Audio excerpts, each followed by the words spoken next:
Hello दोस्तों, कैसे हैं आप लोग। दोस्तों, आज हम लोग प्रश्नावली 5.1 वर्ग 8 का गणित क्वेश्चन नंबर, इससे पहले वाले वीडियो में हम लोग 1 से लेकर के 4 तक सॉल्व किए थे। इस वीडियो में हम प्रश्न संख्या 4 से आगे सॉल्व करेंगे। तो प्यारे बच्चों, आइए हम लोग डायरेक्ट क्वेश्चन की ओर चलते हैं। ठीक है, प्रश्न क्या कर रहा है, एक बार उसको हम सही से पढ़ लेते हैं। निम्नलिखित में कौन सम, देखो यहाँ इसको पकड़ो, निम्नलिखित में कौन सम संख्या का वर्ग है। सम संख्या वह सम संख्या जो 2 से क्या होता है, देखो यहाँ पे सम संख्या जिसका वर्ग है। आप इसमें देखिए 169 है, 196 है, 256 है, 1296 है और 6561 है।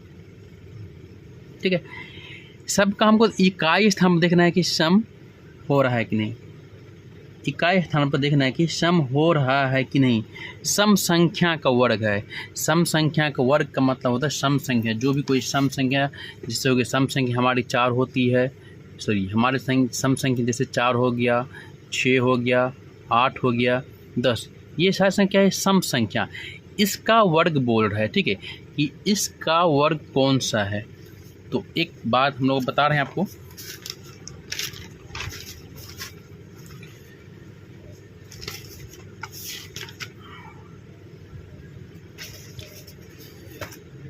सम संख्या के लिए हमको देखना है सबसे पहले इकाई स्थान पर सम संख्या का इकाई हमेशा सम होता है, यानी कि सम संख्या का इकाई हमेशा क्या होना चाहिए, सम होना चाहिए, तभी वो सम का वर्ग होगा। और विषम संख्या की इकाई हमेशा विषम होना चाहिए, तभी जाके वो विषम होगा, विषम संख्या का वर्ग होगा। तो आप देखिए 169 देखिए आपका 169 क्या है, एक का है 169, ये इकाई स्थान पे क्या है, 9 है। तो 9 क्या सम संख्या है। अगर सम संख्या है तो सम संख्या का वर्ग होगा, अगर सम संख्या नहीं है तो सम संख्या का वर्ग नहीं होगा। ठीक है, इसी तरह ये क्या होगा, नहीं होगा। उसके बाद चलते हैं 196, 102 नंबर में है 196। देखिए इसके इकाई स्थान पे 6 है, यानी कि ये सम संख्या है। इकाई स्थान पर क्या है, सम संख्या है, तो क्या यह सम संख्या का वर्ग हो सकता है, होगा। ठीक है, 3 नंबर में देखिए बच्चों, 3 नंबर में है आपका 256। अब 256 का देखिए सम संख्या, इकाई स्थान पर क्या है, हमें इकाई स्थान पे देखना है कि इकाई स्थान पे कौन सी संख्या है, सम है या विषम है, तभी हम डिसाइड कर पाएंगे, तभी हम बता पाएंगे कि यह सम संख्या का वर्ग होगा या विषम संख्या का। तो देखो बच्चों यहाँ पे है 6 क्या है, सम संख्या है या विषम संख्या है, आपको पता ही होगा 6 क्या है, सम संख्या है। तो 256 इसका भी वर्ग हो सकता है या होगा। ठीक है, अगली देखिए, अगली संख्या 1296, चौथी है आपका 1296।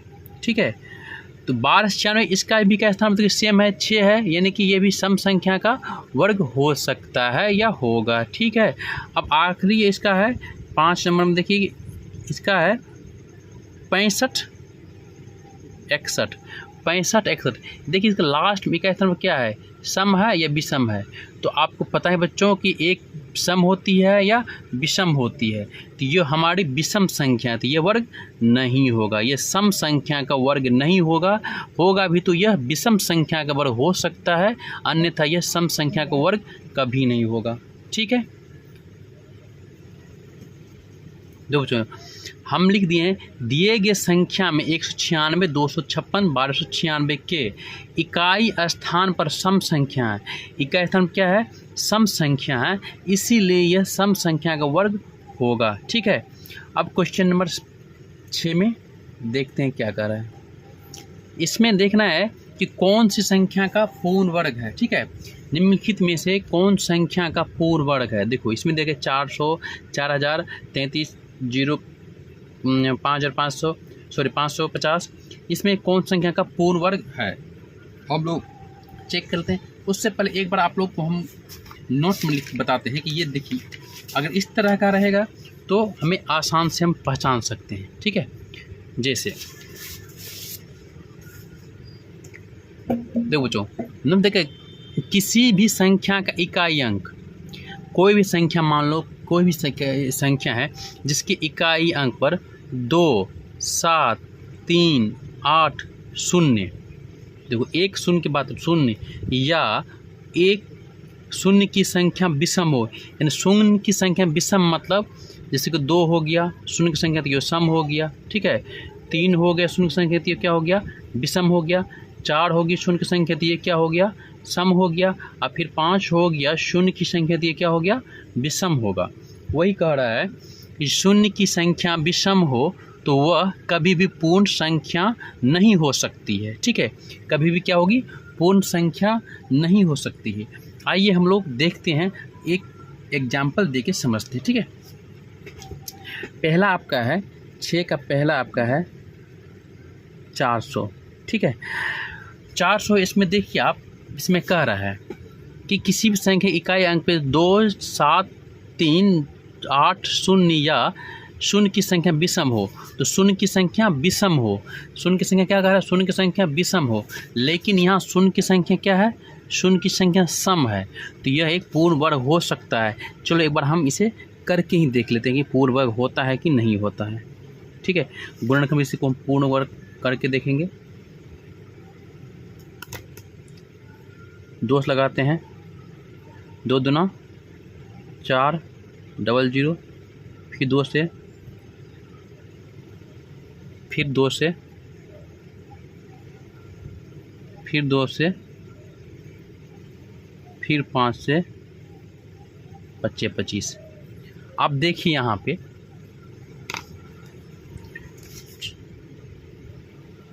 2 गुना ये 4 टाइम 2 है और 2 टाइम 5 है। देखिए ये जोड़ा आपका पेड़ बन गया। जब ये पेड़ बन गया तो इसमें से लेना है 2 गुना के, इसमें से 2, इसमें से 5, यानी कि जो संख्या जोड़ा रहता है उसमें से हम 1 लेना है। आप कर लेंगे 2 दूना 4, 4 पंचा 20, तो यह पूर्ण वर्ग है। हम इजीली उससे भी समझ सकते थे, लेकिन आप लोगों को एग्जाम्पल देके हम निकाल के दिखा दें कि हो सकता है और होगा। ठीक है, अगली संख्या देखिए, इसी तरह आपका दूसरा संख्या है 2 नंबर। आपको देखो बच्चों, 2 नंबर में आपका दे रखा है 4000। अब देखिए यहाँ पे शून्य विषम हो, शून्य की संख्या क्या है, विषम है। यहाँ पे शून्य की संख्या क्या है, विषम है, यानी कि 3 है।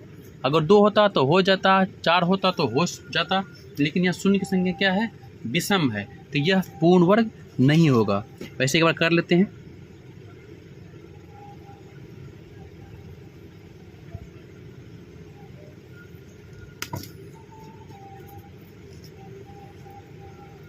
दो, 2000, 1000, 500,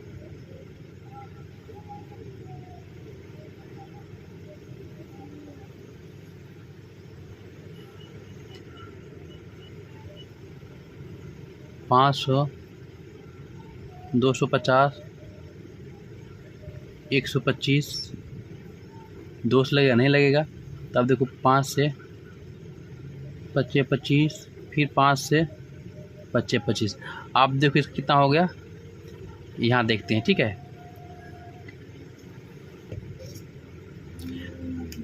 1 2 3 4 5 6 7, 1 2 3 2 5।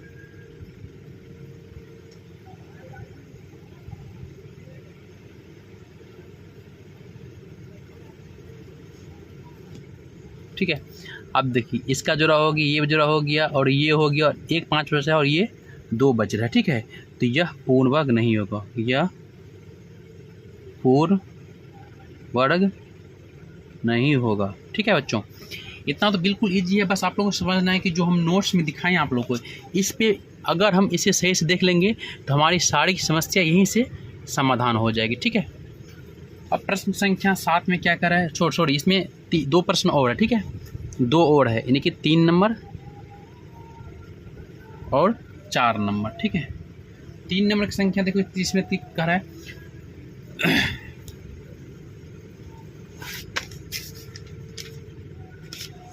निकाल लेते हैं। ठीक है, इसका भी 3 नंबर संख्या हम लोग देख लेते हैं। वैसे मैं आपको वैसे बताता, आप लोग निकाल लीजिएगा, हम बस इसको समझा देते हैं कि आखिर होगा कि नहीं। ठीक है, अब देखिए यहाँ के इकाई स्थान पर क्या है, शून्य है। इकाई स्थान पर जब शून्य होगा तो ये कभी भी पूर्ण वर्ग नहीं होगा, यह कभी भी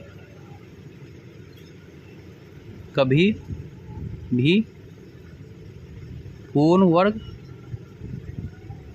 नहीं होगा। ठीक है, आपको नोट्स में दी हैं, देखिए आप बच्चों, देखो प्यारे बच्चों, नोट्स में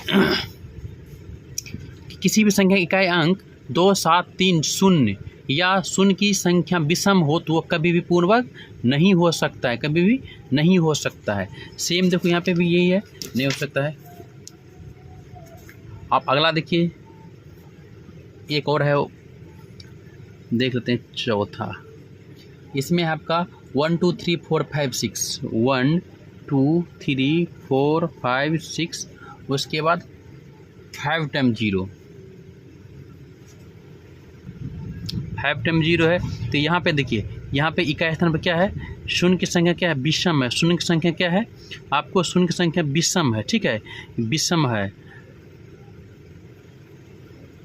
शून्य की संख्या क्या है, विषम है।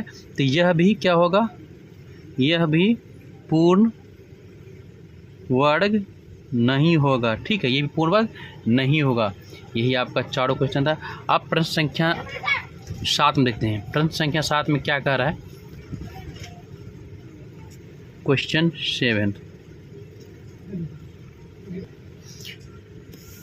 7 में देखो कह रहा है कि कोष्ठ खोलो, यानी कि 24 का स्क्वायर माइनस 23 का स्क्वायर बराबर कितना, उसको बॉक्स बराबर ऐसे भी कर सकते हैं, लेकिन हम निकाल देते हैं। ठीक है, अब पहला है आपका ए नंबर का 7 का ये है कि 24 का स्क्वायर माइनस 23 का स्क्वायर बराबर पोस्ट में क्या होगा। ठीक है, तो निकाल लेते हैं। 24 का स्क्वायर करते हैं तो आप लोग भी कर लीजिएगा। ठीक है, आप लोग रफ पेज पे कर लीजिएगा, हम भी कर लेते हैं। ठीक है, जैसे 24 का स्क्वायर करते हैं, 24 गुना 24, हम 24 गुना 24 करेंगे तो हमको हो जाएगा डायरेक्ट आपका, ये सिंपल से भी करते हैं, ए स्क्वायर माइनस बी स्क्वायर के फॉर्मूला पे भी कर सकते हैं, इजीली कर सकते हैं, बहुत शानदार तरीके से। ठीक है, ये हम लोग करते हैं आराम से इसको।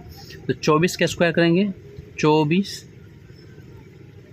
का स्क्वायर हमको हो जाएगा आपका 24 गुना 24 यानी कि 576। ठीक है, और 23 का करते हैं स्क्वायर तो 529 हो रहा है। ठीक है, अब दोनों घटाएंगे तो हमको आ रहा है, घटाने पर हमको मिल रहा है 47। तो इसमें क्या आ जाएगा आपका 47।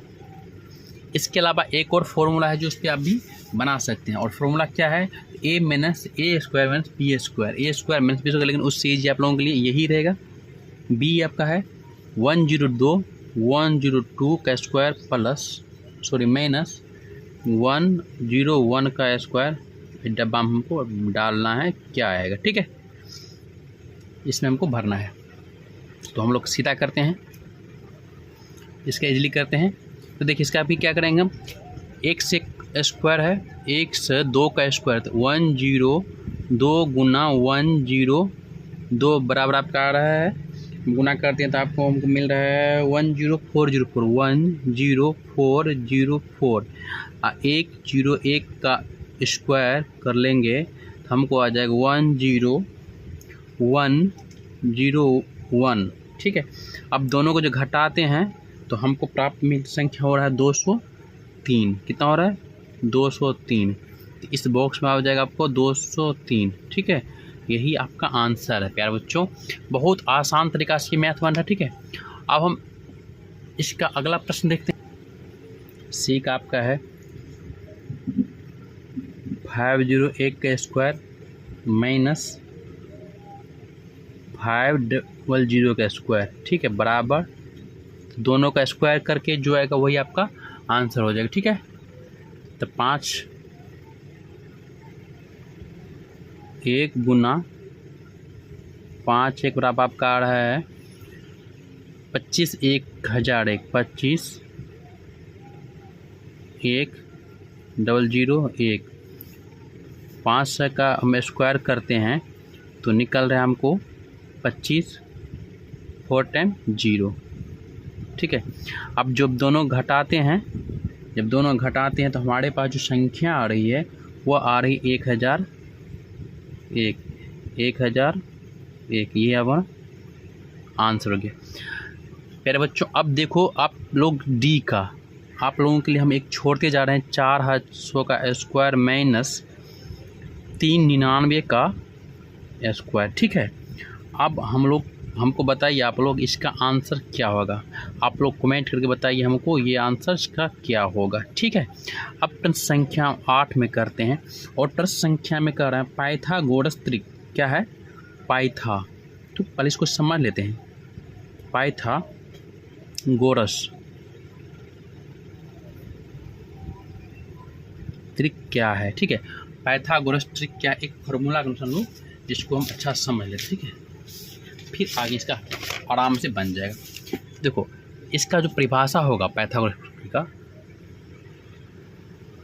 तो ऐसा संख्या जो दो संख्याओं के वर्ग, देखो ऐसा संख्या जो दो संख्याओं के वर्ग का जोड़ तीसरी वर्ग के बराबर हो, यानी कि 1 + 1 स्क्वायर + 2 का स्क्वायर करेंगे बराबर कोई तीसरी संख्या के बराबर होने चाहिए, वो पाइथागोरस करता है। जैसे देखो 3 का स्क्वायर और 4 का स्क्वायर, 3 का स्क्वायर 9 हो गया, 4 का स्क्वायर 16 हो गया, दोनों को जो 25 हो गया, तो 25 का वर्ग कितना होता है 5, ठीक है, तो 5 का वर्ग हो गया।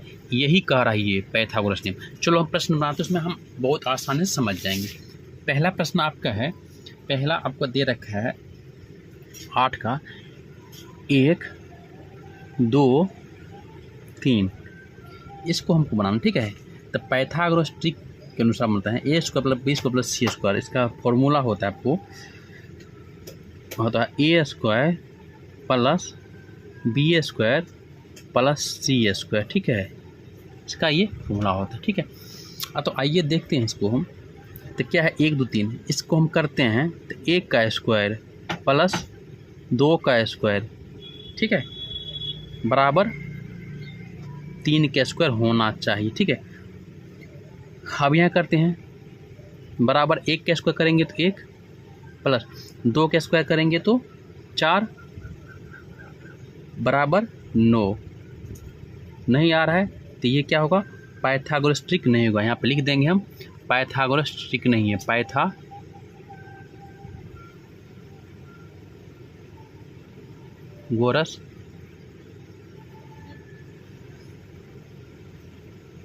ट्रिक नहीं है, ठीक है। चूँकि a और b को जोड़ेंगे तो c का स्क्वायर हो जाना चाहिए, बराबर होना चाहिए, लेकिन 5 ही हो रहा है, 9 हो, यहाँ पे 9 है, 9 होगा। अगली संख्या हमारी है 3, सॉरी आपको इधर क्या है 3 4 5 इसका है, ठीक है। तो पाइथागोरस के अनुसार हम करेंगे 1 का स्क्वायर यानी कि 3 का स्क्वायर प्लस 4 का स्क्वायर बराबर 5 का स्क्वायर, ठीक है, बराबर फिर लिखेंगे 3 का स्क्वायर कितना हो गया 9, 4 का स्क्वायर 16 बराबर 5 का स्क्वायर 25, ठीक है। तो कहने का मतलब 16 9 25, 16 9 25 हो रहा है, या फिर बराबर लिख देंगे हम 25 बराबर 25। तो यह पाइथागोरस ट्रिक है, यह क्या है, यह पाइथागोरस ट्रिक है, यह गोरस ट्रिक है, यही निकाला है। अगली संख्या देखते हैं, अगली संख्या में 6 8 6 8 10,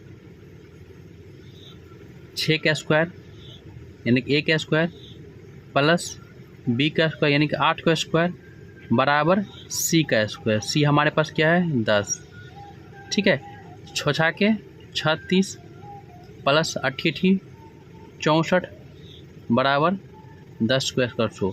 अब देखो 36 प्लस 64 100 आ रहा है, ठीक है।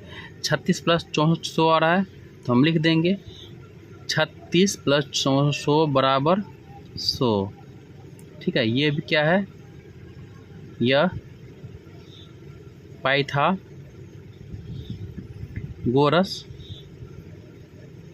ट्रिक है। क्या यह पाइथागोरस ट्रिक है? इसी अनुसार हम अगली क्वेश्चन देखते हैं। एक यानी कि 3 ठो एक है, ठीक है। स्क्वायर करना है, 1 का स्क्वायर प्लस 1 का स्क्वायर बराबर 1 का स्क्वायर, ए प्लस बी का स्क्वायर बराबर सी का स्क्वायर, ए का स्क्वायर ए प्लस 1 बराबर 1, तो ये नहीं है, ठीक है। यह पाइथागोरस ट्रिक नहीं है।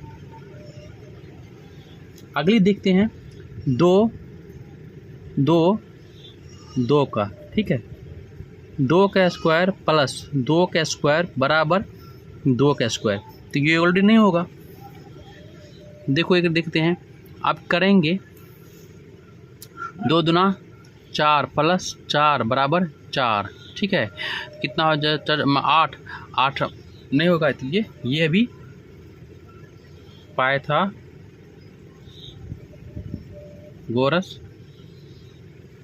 ट्रिक नहीं है। प्यारे बच्चों, आप लोगों के लिए एक लास्ट दे देते हैं हम, लेकिन आप लोग बनाइएगा जरूर, तभी तो पता चलेंगे कि आप लोग समझ पाते हैं कि नहीं समझ पाते हैं। क्वेश्चन आपका है 15, 36 और लास्ट 39 है, यानी कि 15, 36 और 19, इसको हमको निकालना है, ठीक। और आंसर जो है कमेंट कीजिएगा, तब हम समझ पाएंगे कि आप लोग समझ पाते हैं कि नहीं समझ पाते हैं। आप लोग समझिएगा तभी हमें भी बनाने में अच्छा लगेगा, ठीक है। तो प्यारे मेरे बच्चों, आज के लिए हम प्रश्न संख्या 8 तक ही बनाएंगे, क्योंकि वीडियो कुछ लंबा हो रहा है, ठीक है। तो अगली वीडियो लेके हम बहुत जल्द आएंगे। तब तक आप लोग इसको रिवाइज कीजिए, और बाकी जो प्रश्न में दिक्कत हो रहा है और सारे क्लास है उसको एक बार आप लोग अच्छे से देख लीजिए। बाकी बात प्लीज़ आप लोग अपने दोस्तों में क्लिक में शेयर कीजिए, सब्सक्राइब कीजिए। Thank you, bye bye, have a nice day. Jai Hind बच्चों।